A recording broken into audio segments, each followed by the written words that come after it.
Welcome all, my dear friends. Let us continue our journey in the world of IPR by a series of question sets of the Patents Act 1970 and the Patents Rules 2003. Questions only can give us freedom from our mental cages. So, never stop questioning. Okay, so with this beautiful thought, let us continue our journey in the question series. We never ask, why do the flowers bloom instead of all the oppositions from the weather? Friends, this is nature, but we are dealing with the legal world where we need to ask questions and we need to get the reasonings for the answers of the questions. Okay, so with this beautiful thought, let us proceed to our question set. Question number 1. A patentee may contest opposition within how many months? Okay. So the answer is 2 months. Friends, you can observe one thing here. A patentee is mentioned. Okay. So as patentee is mentioned, we can say that this opposition must be post-grant opposition. Fine. So if it would have been pre-grant opposition, then instead of patentee, applicant for the patent must be written, right? So for this reason, I am just telling you how to recognize.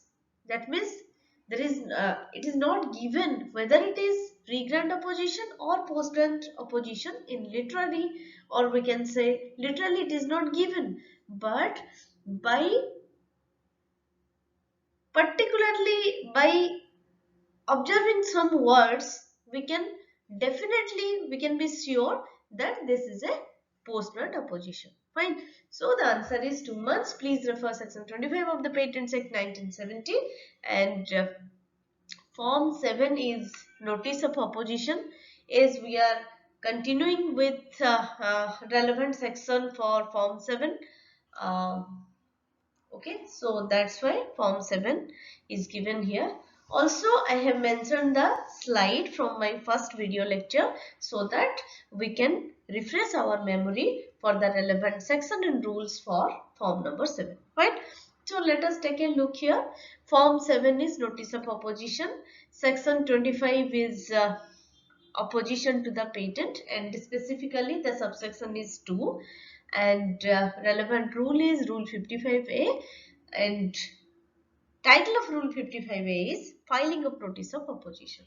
Okay, so just try to remember this slide and just set this slide in your mind so that you can very well recall the relevant rules, section and the form and the linkage between the three. Fine. Okay, let us proceed. Question number 2.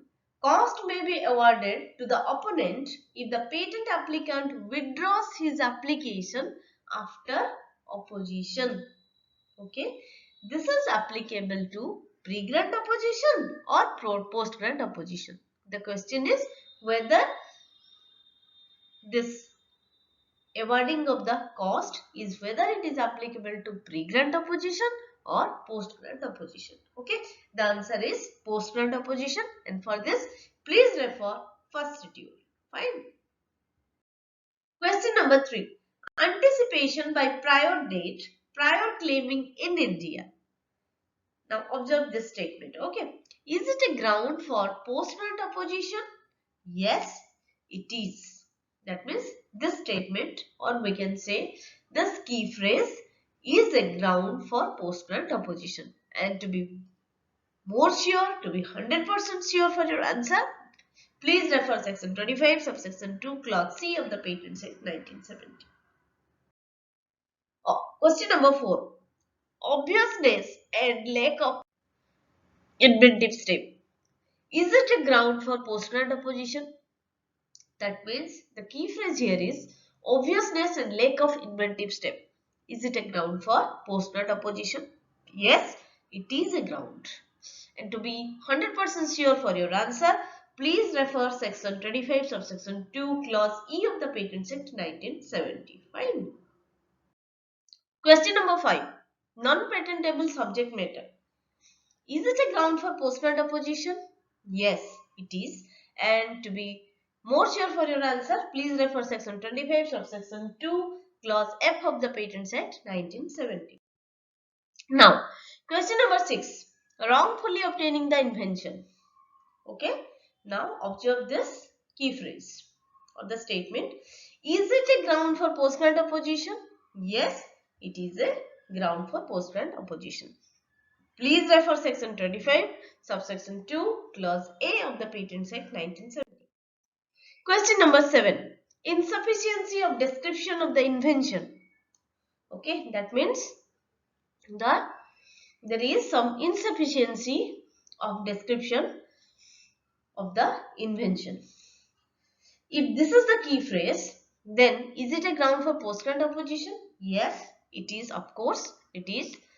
So please refer section 25 subsection 2 clause G of the Patents Act 1970. Question number 8. Between section 25 subsection 1 and section 25 subsection 2, which one has a narrower aspect? The answer is section 25(2). Okay. We know, friends, section 25 subsection 1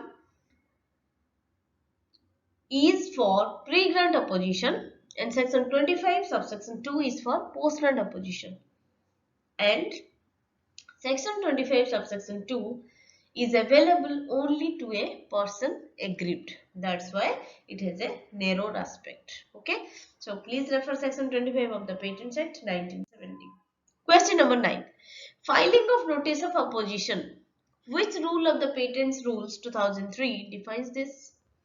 Now we will remember our earlier slide. Okay. Filing of notice of opposition. Filing of notice of opposition. Yes, we got it. The relevant rule is rule number 55A. Okay. So the answer is rule 55A. Also refer rule 55A of the Patents Rules 2003 in your barracks. Right. Question number 10. The notice of opposition to be given under subsection 2 of section 25 shall be made in form 7 and sent to the controller in duplicate at the appropriate office. Okay. Again I am reading this. Just take a look. The notice of opposition to be given under subsection 2 of section 25 shall be made in form 7. That means notice of opposition as per section 25 subsection 2 to be made in form number 7 and it is to be sent to the controller in duplicate at the appropriate office. Fine. Now the question is, the appropriate office is defined in which rule of the Patents Rules 2003? Okay, the answer is rule 4. Fine. So we can refer here. Form 7 is notice of opposition. Section 25 is opposition to the patent and rule 4 is appropriate office. Okay. And also please refer rule 55A of the Patents Rules 2003. Okay. So this way, friends, all the 10 questions of question set 11 are completed. So please go through all the questions. Also, if you have any doubts or if you need any detailed explanation, you can watch my separate videos on rule 55A and section 25. Okay. So also you can refer the barrack as well. So please enjoy the learning. The reference is Patents Act 1970 as amended by Amendment Act 2005 and the Patents Rules 2003 as amended by Amendment Rules 2021. Okay friends, thank you all for watching my video and listening to me. Okay, so please like, share and subscribe the channel and please put down your compliments, comments and queries in the comment box. Thank you. God bless you. Stay safe, stay blessed. Jai Hind.